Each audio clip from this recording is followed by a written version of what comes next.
Hello दोस्तों, welcome back. आप देख रहे हैं कॉफी विद सुमित जैन। दोस्तों, आज दोबारा से हमारे साथ फेमस रविंदर पंचोली जी, जो बहुत ही खुले दिल से अपनी बातें करते हैं, किसी से डरते नहीं हैं और आपकी हमेशा डिमांड होती है कि रविंदर पंचोली जी को बुलाया जाए। दोबारा से आपकी रिक्वेस्ट के ऊपर ही has come back. Ravinder ji, thank you so much for joining today. नमस्कार, जय भारत। जय भारत। रविंदर जी, आपने तो एक बॉम्ब फेंक दिया था लास्ट टाइम कि ये बिके हुए मीडिया वाले हैं। अब तो जिसको वो लगता है कि अमेरिका भी आपकी भाषा बोलने लग गया। ये जादू क्या कर दिया आपने? सर, न्यूयॉर्क टाइम्स तो मीडिया का, यहाँ के हिंदुस्तान के मीडिया का आका था। अब आका ने पोल खोल दी है इनकी। नहीं तो ये तो न्यूयॉर्क टाइम्स में कुछ छप जाए तो यहाँ का मीडिया तो ऐसे कूदता था जैसे गर्म तवे पे बैठा हुआ हो। अब वो पोल खुल गई है। तो ये जो आपका फुल कायस्थ जी है, कहता बेटर सब्जुडिस है। आप लोग क्यों कमेंट कर रहे हैं? अरे, जाने कितने सब्जुडिस मैटर रहते हैं और आप बहस करते हो टीवी पे। तब सब्जुडिस नहीं रहता है। काशी विश्वनाथ का सब्जुडिस से आप दुनिया भर के मुल्लाओं को बिठा के और उसे गाली दिलवाते हो, तो सब्जुडिस मैटर नहीं रहता है आपका। टोटली बिका हुआ मीडिया है सर, बिल्कुल बिके हुए हैं। ये एक तरह से ब्रोथेल्स चला रहे हैं, मीडिया हाउसेस नहीं चला रहे हैं। यहाँ पे जो शोषण होता है उसका मैंने देखा है कि किस तरह से शोषण होता है। ये फिल्म इंडस्ट्री से ज्यादा घटिया इंडस्ट्री नहीं है सर। जो फिल्म इंडस्ट्री में चलता है वो हर कुछ यहाँ पर चलता है। सिर्फ ये है कि लोग यहाँ पे एक दूसरे की ढाक के रखते हैं। हाँ, तो सर एक चीज बताइए।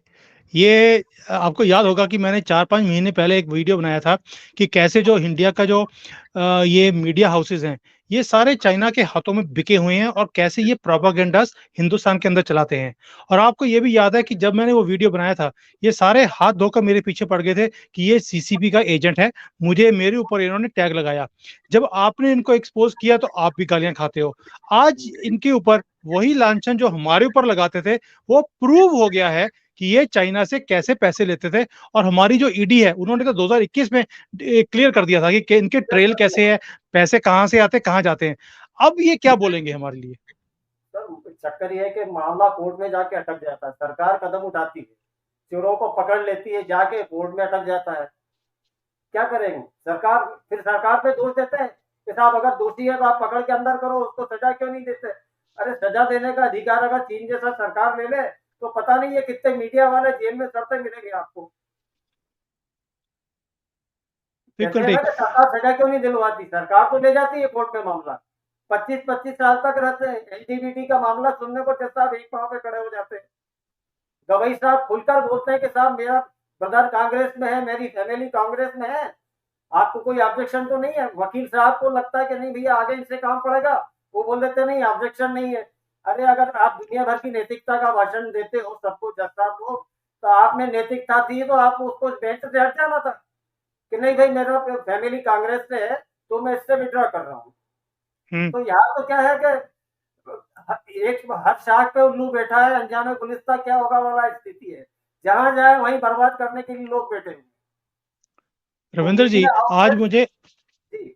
आज एक आदमी का हमारे जो यूट्यूब अकाउंट है उसके ऊपर कमेंट भी था कि सर, आज मीडिया हाउसेस के बारे में आपने हमें बताया, किसी ने सुना नहीं। आपको गालियां पड़ी। रविंदर जी ने बताया कि ये बिके हुए हैं, किसने सुना नहीं, हमारे ऊपर ही लांछन लगाने शुरू कर दिए। आज ये प्रूव होते हैं कि ये सारे बिके हुए एजेंट हैं, ये एजेंडा चलाते हैं। इनका कभी कुछ होगा नहीं और उन्होंने भी बोला कि सर इनका कुछ नहीं होगा। ये सारे मिलकर दोबारा से अपने आप को प्रोटेक्ट करने के लिए आ जाएंगे। और फिर जुडिशरी, वो भी कहीं ना कहीं लगती है कि बिकी हुई है। अब तो उन्होंने माई लॉर्ड्स का नाम चेंज कर दिया लोगों ने। वो कहते हैं ये मियाँ तो मियाँ लॉर्ड्स लॉर्ड हैं। और मियाँ माई लॉर्ड लॉर्ड्स लॉर्ड। को मियाँ मियाँ लॉर्ड्स कर दिया सर। सही बात है। अब आपको मीडिया का ये किस्सा सुनाता हूँ सर। भारत का बहुत बड़ा अखबार है, पेन इंडिया, उसके एडिशन है, गुजराती भी है, मराठी एडिशन भी है, हिंदी भी है, और कई स्टेट से निकलता है।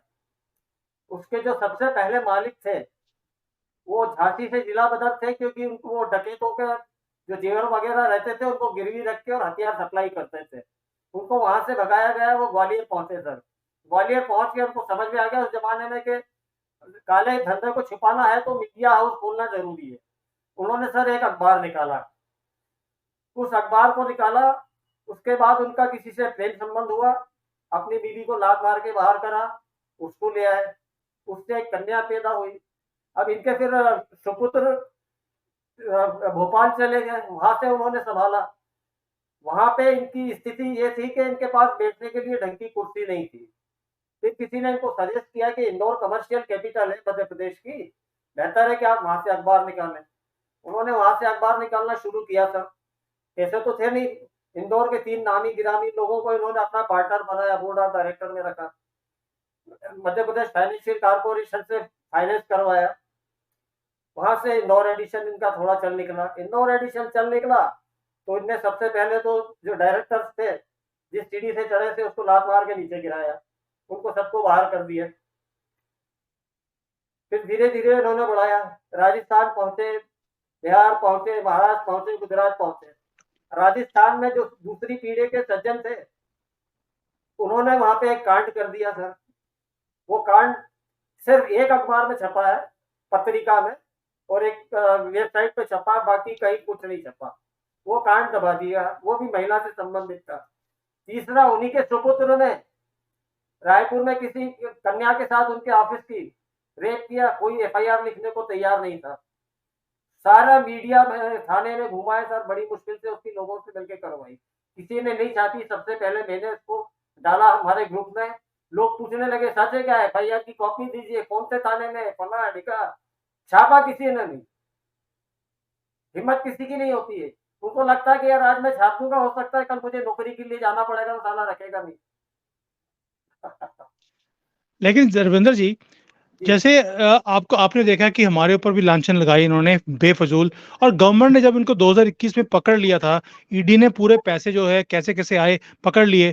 तो जो आपका वो है एडिटर्स गिल्ड है जो हिंदुस्तान का, उन्होंने सभी ने मिलकर गवर्नमेंट के ऊपर लांछन लगाए कि क्योंकि ये अखबार जो है न्यूज क्लिक वाला, ये मोदी जी के अगेंस्ट बोलता है, इसलिए इनको घेरा जा रहा है। क्या आज ये बेशरम लोग, बेगैरत लोग, ये आज माफी मांगेंगे भारत सरकार से और हमारे से भी, जो हमें एजेंट बोलते थे चाइना के और खुद निकले? सर, ये कुछ नहीं बोलेंगे, सारे लेफ्टिस्ट है। इसमें इनकी प्रेसिडेंट जो है सीमा मुस्तफा, वो सिटीजन करके आपने नाम भी नहीं सुना होगा, मैगजीन अखबार क्या है, वो अध्यक्ष बनकर बैठी हुई है। फिर इनके जनरल सेक्रेटरी हैं अनंतनाथ कारवां, जो पहले मिस्टर करनानी थे, एक कलकत्ता के उद्योगपति, फ्री प्रेस जर्नल निकालते थे, उन्हीं के ग्रुप की पत्रिका है, किसी और ने खरीद ली है। वो total anti Hindu, anti Modi, anti national सारे आर्टिकल छापता है। ये उसके जनरल सेक्रेटरी है। फिर इसके बाद आपका आ जाइए, ट्रेजरर श्रीराम पवार है, जो शरद पवार के भतीजे हैं, जो सकाल न्यूज़पेपर ग्रुप है पूरा से है, उसके हैं। तो ये ट्रेजरर इसलिए है कि पैसा कलेक्ट करने में पवार साहब को कोई जवाब नहीं है। पवार फैमिली पैसे कलेक्ट करने में मास्टर है हिंदुस्तान में, पैसे कहाँ से लाना है ये उनको पता है। तो ये पवार साहब उसके ट्रेजरर है। फिर आपको और बताता हूँ, Jayant Memon Matthew, executive editor, Malayalam Manorama. नाम से समझ जाइए, कुछ बोलने की जरूरत नहीं है। यस। फिर आप हिंदुस्तान टाइम्स की कुमकुम चड्डा थी, बेरोजगार हो गए तो वो उसमें। फिर आपका एमडी नालापत है, डायरेक्टर आईटीवी नेटवर्क।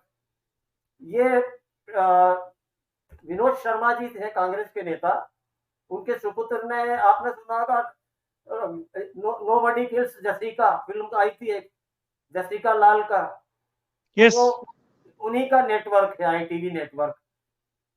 तो उसके लोग हैं। फिर आप में इसी में आपको मिलेंगे सर, शाहिद सिद्दीकी, कानपुर से है, समाजवादी समझ पार्टी गए। से। समझ गए सर आगे। फिर आपका शेखर गुप्ता है। Shekhar Gupta ji Indian express group में रहे, मैं भी इंडियन एक्सप्रेस ग्रुप में रहा हूँ। मैं उस जमाने में रहा हूँ जहाँ प्रभाष जोशी और आपका अरुण शौरी जैसे लोग काम करते रहे, वो वाकई में हम्म। ईमानदार थे। वहाँ माधव गडकरी करके मराठी, उनका लोकमत, सॉरी, लोकसत्ता न्यूज़पेपर निकलता है, वो एडिटर थे। शरद पवार उनके सामने बैठते नहीं थे सर, खड़े रहते थे। ये जलवा होता था संपादकों का। आज की डेट में हम्म। ये है कि नेता के चरणों में लोटे रहते हैं, कुत्ते की तरह पूछता हिलाते हुए कुकू कुकू करके नेताओं के आगे पीछे घूमते हैं सभी को। वो जमाना मैंने देखा है। इसलिए मैं मीडिया को गाली देता हूँ कि जलवा वो होता है। जलवा ये नहीं कि हम्म। आपने गाली करके अपना जलवा बना लिया। सर वो वहां पर इसलिए मीडिया के सामने पॉलिटिशियन खड़ा नहीं हो सकता था क्योंकि मीडिया वाले पैसे लेकर बिकते नहीं थे। आज जब आप बिके होंगे, पैसे लेंगे, तो आप उनके पैरों में बैठ के ही तो बातें करोगे ना। सर इंडियन एक्सप्रेस के एडिटर थे और नई दुनिया में भी रहे प्रभाष जोशी जी, इंदौर के ही थे। वो जनसत्ता का उन्होंने दिल्ली एडिशन लॉन्च किया था हिंदी का। रामनाथ गोयनका जी एक दिन उनके घर गए। सर उनके घर की हालत ये थी, टूटी कुर्सी थी, ईंट से उन्होंने एक पाया बना रखा था, 3 टांग की कुर्सी थी। वो बेचारे संकोट में जोशी जी के यार कहाँ बिठाऊं। तो उन्होंने कहा, बैठ गए। रामनाथ गोयनका भी फक्कड़ आदमी थे बिल्कुल। वो बैठे सर। अब उन्होंने कहा कि जोशी जी आपका अखबार तो अच्छा चल गया है, अच्छा सर्कुलेशन हो गया, मेरी इच्छा है कि आपकी सैलरी में बढ़ा दूं। मैं आपकी सैलरी 10,000 कर दूंगा। ये लेट 80s की बात है सर। हम्म। 84 85 उस जमाने की बात है। तो उन्होंने कहा, जोशी जी ने कहा, यार इतनी सैलरी लेके क्या करूंगा। अगर सैलरी बढ़ानी है तो मेरे सारे एम्प्लॉइज के, मेरे जितने वर्कर है सबकी बढ़ाओ। रामनाथ गोयनका जी चुपचाप उठ के चल दिए। इस तरह के एडिटर होते थे। अब वो जमाना रहा नहीं। वो जमाना रहा नहीं। अब तो 100-100 करोड़ के बंगलों में रहते हैं सर। क्या बात कर रहे हैं आप? और फिर कहते हैं कि हम ईमानदार हैं, दूसरे चोर हैं। राजदीप सरदेसाई जो अपने आप को बहुत बड़ा एलिट पत्रकार समझता है, इसने जो संसद वो हुआ था रिश्वत कांड नरसिम्हा राव के जमाने में, सीडी इसके पास थी। लोग वेट कर रहे थे बीजेपी वालों से। इसने कहा कि मैं पेश करूंगा और ये हो जाएगा वो हो जाएगा। पैसे खा लिए सर, सीडी गायब कर दी। 50 करोड़ का लुटियन जोश में इसका बंगला बना हुआ है। इससे पूछा जाए कि ये बंगला कहाँ से लाए भाई, तुम्हारी हम्म। सैलरी कितनी है और कहाँ से क्या कर रहे हो। सही बात है। अच्छा ये रविंद्र जी, जी एक चीज बताइए मुझे। जैसे भारत में हम बात बात बात सुनते भी हैं और मीडिया वाले भी बोलते हैं कि फ्रीडम ऑफ स्पीच होनी चाहिए। भी हमें ये डर क्यों लगता है कि अगर हम ये जो देश के विरोध में बातें करते हैं, अगर हम इनको पकड़ के अंदर कर दें, हमें पता है इनकी ट्रेल कहाँ है, पैसे कहाँ से आते हैं, हम फ्रीडम ऑफ स्पीच से डरते क्यों हैं? अब देखिए चाइना है, चाइना में आप कंट्री के खिलाफ कुछ बोल नहीं सकते। और यहाँ पर कोई बोलेगा उसको उसी वक्त पकड़ के अंदर किया जाता है। तो यहाँ पे तो दुनिया तो बोलती नहीं है चाइना के अगेंस्ट की भी आप फ्रीडम ऑफ स्पीच देते नहीं है। हमने ठेका लिया हुआ है फ्रीडम ऑफ स्पीच का। फ्रीडम ऑफ स्पीच सिर्फ जो देश के खिलाफ बोलते हैं, प्रधानमंत्री के खिलाफ बोलते हैं, उनके लिए है। उन लोगों को कोई बोलो तो उन्होंने कहा फ्रीडम ऑफ स्पीच नहीं है। मीडिया बिका हुआ है, गोदी मीडिया है कि इन्होंने नेरेटिव क्रिएट कर दिया है। गोदी मीडिया उसको कहते हैं जो सही बात रखता है, उसको ये गोदी मीडिया कहते हैं। गोदी मीडिया जबकि ये खुद थे। मीडिया का फंक्शन राष्ट्रपति भवन में होता है, ये किसी कंट्री में आपने नहीं देखा होगा। हम्म। एनडीटीवी का फंक्शन राष्ट्रपति भवन में हुआ था जब प्रणब मुखर्जी राष्ट्रपति थे। ये तो आलम था। इससे आप समझ जाइए कि जब एक मीडिया हाउस प्रेसिडेंट हाउस में अपना फंक्शन कर सकता है तो फिर किसी और की क्या हिम्मत होगी, क्या बोलेगा किसी से कोई। हम्म। तो देखिए, मैं हमेशा इस चीज को एडवोकेट करता हूँ कि देश सर्वप्रिय, सबसे ऊपर, इससे ऊपर कोई चीज हो नहीं सकती। हमारी लाइफ भी उसके बाद आती है। और अगर कोई हमारे देश को तोड़ने के लिए नरेटिव्स बनाता है, एक आर्टिकल्स लिखते हैं, वीडियोस बनाते हैं, उनको तो पकड़ के, मैं वर्ड यूज नहीं करना चाहता, उनके साथ क्या करना चाहिए। लेकिन हम डर जाते हैं, हमारी सरकारें भी डर जाती हैं कि वेस्टर्न वर्ल्ड क्या बोलेगा, हमारे अगेंस्ट वहां पे आर्टिकल छप जाएंगे। उस चीजों से डर के हम लोग स्टेप्स नहीं लेते। जबकि मुझे लगता है कि चाइना का फॉर्मूला बेस्ट है, जिसने देश से गद्दारी करी उसको लटका दो। सर चाइना का ना भी सही, पर कम से कम इन लोगों को सजा मिलनी चाहिए। हाँ, इनका वही कर इको रहा हूँ। सिस्टम है, उसको ढेर करने की सबसे पहले जरूरत है। इनका इको सिस्टम बड़ा तगड़ा है। और इको सिस्टम में सो कॉल लिटरेट लोग हैं, बुद्धिजीवी है, जिनकी पहुंच विदेशों में है, विदेशों से फंडिंग होती है, एनजीओ खोल रखे हैं। तो ये जरा सा कुछ होता है तो Al Jazeera, New York Times, Washington Post, BBC, सब जगह ये देश की बदनामी करना शुरू कर देते हैं। एक तो यहाँ से सर भागी लेकिन गई जो बात करती थी राना अयूब, यहाँ से भाग के हम्म, अमेरिका चली गई। हम्म। लेकिन सर इसके हम बाद डरते क्यों हैं? हम ये जो, जिसको हम लुटियन गैंग बोलते हैं, खान मार्केट गैंग बोलते हैं, ये इलिटरेट, वैसे लिटरेट वर्ड यूज नहीं करना चाहिए, ये जो इलिटरेट गैंग है इनका, ये जो ऐसी बातें करते हैं, हम डरते क्यों हैं कि ये बाहर जाके हमारे लिए आर्टिकल्स लिखेंगे? अभी कौन सा ये कोई फूल बरसा रहे हैं हमारे ऊपर जो हम डर जाते हैं इनसे? हाँ, ये हित है, सरकार को निकालनी चाहिए। कि क्या कहेंगे लोग, सबसे बड़ा रोग इसको खत्म कर दे, कहने दीजिए सर। कंट्री आती है, न्यूयॉर्क टाइम्स लिखता है, अल जजीरा क्या बोलता है, उससे नहीं होता है। आपकी कंट्री है, आपके कंट्री की बदनामी कर रहे हैं, इनको पकड़ के अंदर करिए और इनके हड्डे तोड़ दीजिए। अच्छा, मुझे सबसे बड़ी हैरानी होती है, आज शेखर गुप्ता जी ग्रेट जो है, उन्होंने बोल दिया कि जी मोदी जी ने इंपोर्ट्स बंद कर दिए चाइना से, ये अच्छी बात नहीं है।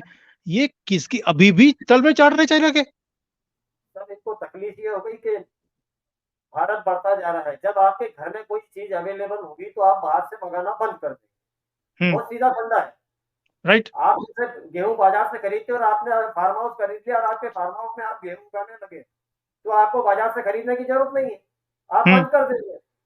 तो उसमें जो बीच में मंडी के दलाल रहते हैं, उन दलालों का रोल ये लोग प्ले करते रहे। ये सब मंडी के दलाल है। बिल्कुल सही कह रहे हो आप। ये बहुत बड़े दलाल है सर, सारे सौदों में इनको दलाली मिलती रही है पहले, और भले आर्ट्स के हो या एग्रीकल्चर के हो, कोई भी होता था उसमें ये सब दलाली करते थे। इनकी दलाली हो गई है बंद। अच्छा, चाइना कभी भी नहीं चाहेगा कि हिंदुस्तान आगे बढ़े, तो चाइना इनको तबीयत से पैसा पंप कर रहा है। सर, वो ये तो सब देश की नहीं है।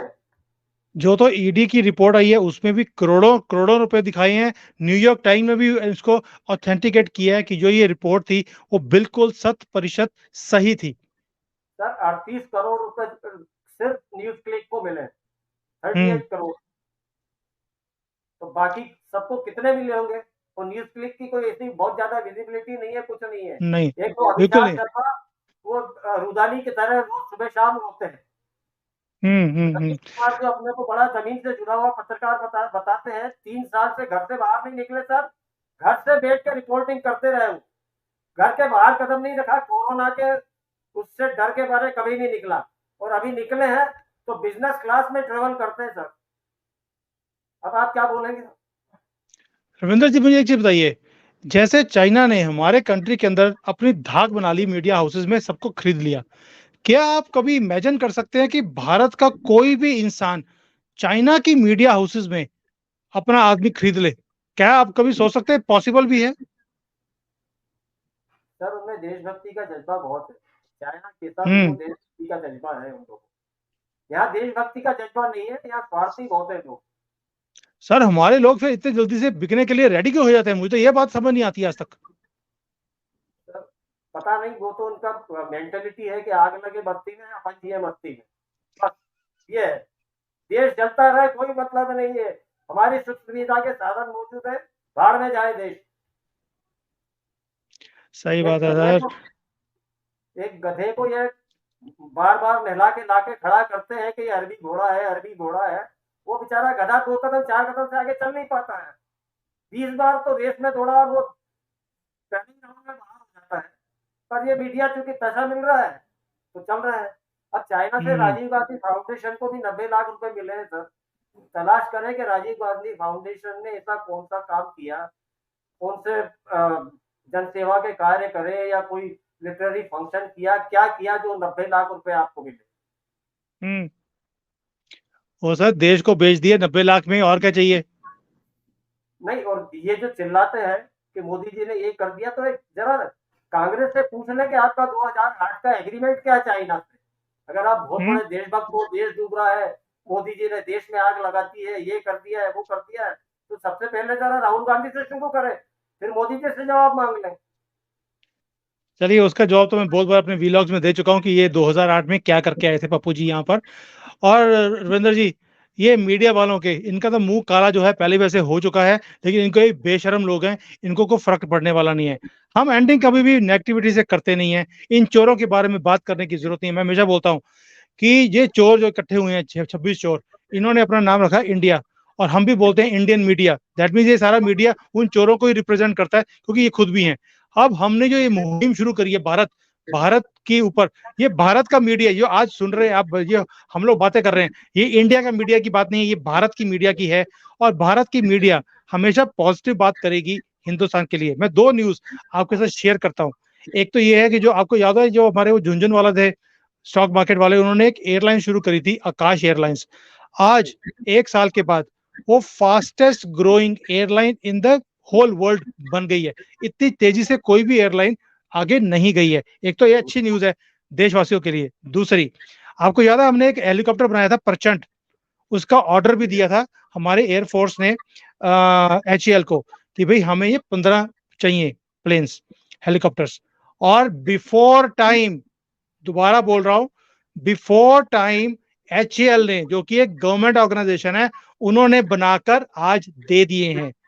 आप देखिए पहले क्या होता था, 10 साल का डिले, आज बिफोर टाइम ये डिलीवर किया गया है। और 2019 में जब इसको प्राइवेटाइज करने की बात हो रही थी, इसको स्टॉक मार्केट में लेके जाने की बात हो रही थी, तो राहुल गांधी ही उफ राहुल विंची उफ राहुल खान, ये संसद में खड़े होकर बोल रहा था ये अपने इस हर एक इंस्टीट्यूशन को बेच रहे हैं अपने फायदे के लिए। और आज प्रॉफिटेबल है वो इंस्टीट्यूट जो लॉस में थी, एंड बिफोर टाइम वो सप्लाई कर रही है। तो ये हमारे देश के लिए एक गर्व का मैटर है कि हमारी जो गवर्नमेंट ऑर्गेनाइजेशंस हैं वो सारी की सारी प्रॉफिट में है, बिफोर टाइम डिलीवरी दे रही हैं और अपने देश को आगे लेके जा रही हैं। इसलिए इन चोरों के बारे में, ये बिले जो बिके हुए दलाल हैं रविंदर जी, इनको तो नकारना पड़ेगा। इनको आप देखना बंद कर देंगे तो ही इनकी अकल ठिकाने में आएगी। जैसे बीबीसी है सर, बीबीसी आज की डेट में ये हालत है कि यूके के लोगों ने बोल दिया कि हमें बीबीसी नहीं चाहिए, वहां पे सब्सक्रिप्शन लगती है। लोगों ने 2.9 मिलियन पीपल, 29 लाख लोगों ने बोला हमें बीबीसी नहीं चाहिए, हम इसकी पेमेंट नहीं करेंगे। हिंदुस्तान में भी ये मुहिम शुरू होनी चाहिए। क्या कहते हैं ये आप? ये हो चुकी है सर। एनडीटीवी का तो शुरू कर ही दिया था लोगों ने। हम्म। रॉक बॉटम में उसकी टीआरपी पहुंच गई थी। सिर्फ जो ये रुदाली गैंग के लोग थे वही देखते थे और वही इसका गाना गाते थे कि एकमात्र देशभक्त चैनल तो एनडीटीवी है। और हम्म। रवीश कुमार से बड़ा पत्रकार हिंदुस्तान में पैदा नहीं हुआ। जबकि रवीश कुमार के भाई पे रेप के आरोप लगे थे और लड़की सप्लाई करने के आरोप लगे थे। रवीश कुमार अपना नाम नहीं लिखते हैं कि रवीश कुमार पांडे हैं, और लोगों से दुनिया भर की जात पूछते हैं कि तुम्हारा जात क्या है। चुनाव के टाइम माइक लेके घूमते हैं, तुम्हारा जात क्या है। तो भाई तू तो अपनी जात बता दे पहले, और अपने भाई के तो जरा काले कांड वो ओपन कर। दूसरों के काले चिट्ठे ओपन करने की कोशिश करता है, पहले अपने गिरेबान में तो झाड़। सही बात है। चलिए रविंद्र जी, आज हमने बहुत खुल के इन चोरों का मुंह काला किया है, इनको पर्दाफाश किया है। और जो हिंदुस्तान की जो पकड़ है, जो आज जिस उड़ान पे, जब मैं देखता हूँ हिंदुस्तान को बढ़ता हुआ, मैं बता नहीं सकता हूँ बाहर बैठ के मुझे कितनी खुशी होती है। और आप लोगों के साथ, सबके साथ शेयर करने में जो मुझे मजा आता है, वो आप अंदाजा नहीं लगा सकते। और जब मैंने ये न्यूज सुनी HAL की कि भी हमने प्रचंड, जो हमारा हेलीकॉप्टर है, उसको हमने बिफोर टाइम डिलीवरी दी है, मैंने बोला this is now India's movement. ये भारत का मूवमेंट है, इंडिया का नहीं, ये चोरों का मूवमेंट नहीं है, दिस इज भारत मूवमेंट। और इसे हमें एंजॉय करना चाहिए। इनको जो ये जो चोर हैं सारे मीडिया हाउसेस बिके हुए, इनको नकार, एक एक करके इनको नकारना पड़ेगा, और कोई हल नहीं है। रविंद्र जी, थैंक यू सो मच। आपसे एक बात करके जो मुझे खुशी मिलती है, और जो लोग मुझे बोलते हैं कि रविंद्र जी को बार बार बुलाया करो, तो मैं भी उनकी रिक्वेस्ट पूरी कर रहा हूँ। और आप भी अपने बिजी शेड्यूल में से टाइम निकालकर यहाँ पे शो करने आते हैं, मुझे बहुत अच्छा लगता है। ये भारत के जो लोग हैं जब सामने आ रहे हैं, वी आर कॉमन पीपल, लेकिन हम अपने भारत के लिए बात करते हैं, आवाज उठाते हैं, मुझे बहुत अच्छा लगता है। So thank you so much for, मैं जब भी रिक्वेस्ट करता हूँ आप हमेशा टाइम निकाल कर भाग के आते हैं शो करने के लिए। मैं इसको बहुत ज्यादा अप्रिशिएट करता हूँ और थैंक्स देता हूँ आपको दिल से। थैंक यू सो आखिरी मच। के साथ और बोलना चाहूंगा सर। बोलिए सर। मेरी रिक्वेस्ट है आपके दर्शकों से, अजीत अंजुम, रवीश कुमार, हरिताज शर्मा, दीपक शर्मा, इनका यूट्यूब देखना बंद करें। ये सिर्फ देश के खिलाफ आग उगलते हैं, जहर उगलते हैं, समाज को बांटने का काम करते हैं और आपको मिस इन्फॉर्मेशन देते हैं। आप इनको देखना बंद करें। आपके ही पैसों से आगे बढ़े हैं, पैसा आपका है, आप उनको देखना बंद करें। और मुझे समझ नहीं आती भारत के लोगों को क्या प्रॉब्लम है, जो ये नेगेटिव बोलते हैं उनको सुनने में भी इनको पसंद, इनको मजा आता है। और जो भारत के बारे में बात करेगा, इनकी आंखें खोलेगा, ये उसको फॉरवर्ड कर देते हैं कि इसको सुनने की जरूरत नहीं है, they are not good for us. ये मेंटेलिटी कैसी बन गई भारत वालों की, मुझे खुद को समझ नहीं आता। और इनको जगाने में कितना मेरा जोर लग रहा है, ये मैं जानता हूँ। सर हुआ है क्या है कि इलेक्ट्रॉनिक मीडिया भी 20 साल हुए हैं, ज्यादा समय नहीं हुआ है। पहले प्रिंट मीडिया था। वो प्रिंट मीडिया ने जो जहर फैलाया है, प्रिंट मीडिया ने जो झूठ फैलाया है हिंदुस्तान के बारे में, वो लोगों के दिमाग में घुसा हुआ है। भारत के मीडिया की बर्बादी का सबसे बड़ा अगर कोई रीजन है तो प्रिंट मीडिया। प्रिंट मीडिया ने हिंदुस्तान को बर्बाद किया है। मेरे एक मित्र हैं राज चेंगप्पा, इंडिया टुडे में भी रहे और हिंदू से भी रिजाइन किया है उन्होंने। तो हिंदू से निकलने के बाद उन्होंने एक बहुत लंबा लेख लिखा था कि नाम हिंदू है और सिवा हिंदुओं के खिलाफ लिखने के और फर्जीवाड़ा करने के। जो राफेल का फर्जीवाड़ा हुआ था वो हिंदू के एडिटर एन राम ने फर्जीवाड़ा किया था। तो सारे फर्जी काम होते हैं मीडिया हाउसेस में, सारे काले धंधों को ये प्रोटेक्ट करते हैं, लोगों का एक्सटॉर्शन करते हैं, इसके अलावा इनका कोई काम नहीं है। ये हिंदुस्तान में जो अच्छा हो रहा है उसको कभी हाईलाइट नहीं करते। सर जो काम वो नहीं करते वही काम तो हम कर रहे हैं कि जो आज जो मैंने आपका न्यूज शेयर करी है, हिंदुस्तान की जो ये मीडिया ये तो कभी बातें भी नहीं करती वाली जो हम यहाँ बातें करते हैं। और लोग बोलते हैं कि सर आपके पास ये खबरें आती कहाँ से है। मैंने बोला भैया भारत की मीडिया दिखाती नहीं है, चाइना की मीडिया दिखा रही है कि भाई वहां पे 15 ये हेलीकॉप्टर आ गए हैं। मैं यहाँ से न्यूज लेके आपको भेज रहा हूँ, आपको वहां बैठकर ये न्यूज नहीं मालूम। देखिए आप नहीं हो रहा, चाइना में बैठ के इतनी हिम्मत करते हैं, आपको सैल्यूट है। यहाँ के लोगों को सीखना चाहिए आपसे। Thank you sir, thank you so much. है वहां बैठ के देश के लिए कर रहा है तो हम तो अपने देश में ही बैठे हैं, पर हम डरते सही हैं बात है। स्वार्थों के कारण हम अपना मुंह नहीं खोलते। नहीं सर, पहली बात मैं पंजाबी हूँ और दूसरा है कि मुझे कभी भी ऑर्डिनरी काम करने का मुझे ऊपर वाले ने भेजा ही नहीं है। मैं हमेशा बोलता हूँ कि मुझे एक्स्ट्रा ऑर्डिनरी काम करना है और एक्स्ट्रा ऑर्डिनरी ही मैं रहा हूँ हमेशा लाइफ में। और यही चीज अब दर्शाती भी है मेरे कैरेक्टर के अंदर है ये अब निकाल नहीं सकते इसको। बस ये ऐसा मैं यही बोल सकता हूँ आपको। So thank you sir. Change नहीं होता है सर। So thank you. अब ये ऑलरेडी 25-26 मिनट का वीडियो हो गया है। आपसे बातें करते तो एक एक घंटा भी निकल जाता है, मुझे पता लगता ही नहीं है कि टाइम कहाँ चला गया है। यही तो खूबसूरती है भारतवासियों की। सो थैंक यू दोस्तों, सुनने के लिए लाइक करें, शेयर करें। रविंदर जी के लिए जो आपके पर्सनल कमेंट्स हैं, भाई पर्सनल कमेंट दूसरे गालियां मत निकालने लग जाना, जो कई लोगों को आदत है, उनका डीएनए का पार्ट है। जो आपकी सजेशन गालियां भी ऐसा ही है कि गालियों को मैं ये मानता हूँ कि जो तो के काटा वो है, तू उसे वो है त्रिशूल, वहां के काटे तो काटे और तेरे है त्रिशूल, मतलब चुभेगी उसको।